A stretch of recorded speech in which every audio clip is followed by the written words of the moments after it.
550 বছর পূর্বে দাপর যুগের সেই কৃষ্ণলীলাকালে এই সেই তেঁতুল গাছ, যে তেঁতুল গাছের তলায় রাধারানী পড়ে তার আলতা নষ্ট হয়ে গেছিল, সেই থেকে প্রকৃত আছে যে বৃন্দাবনে তেঁতুল কোনোদিন পাকে না। আজ আমরা সেই বৃন্দাবনের তেঁতুল গাছের তলায় এসেছি, কিন্তু মন্দিরের অনেক ফটো নিষিদ্ধ, তাই আপনাদের আমি মন্দিরের ভিডিও করতে পারছি না। এই সেই বৃন্দাবনের তেঁতুল গাছ, রাধারানীর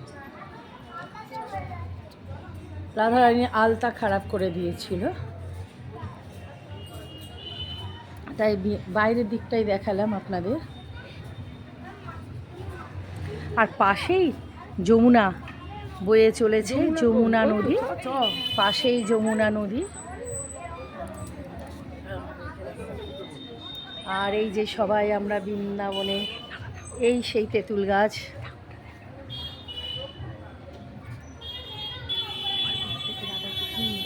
রাধা না নিষিদ্ধ নিষিদ্ধ। রাধারানীর ছবি আমি ভেতরটা দিতে পারলাম না। বৃন্দাবনের তেঁতুল গাছ।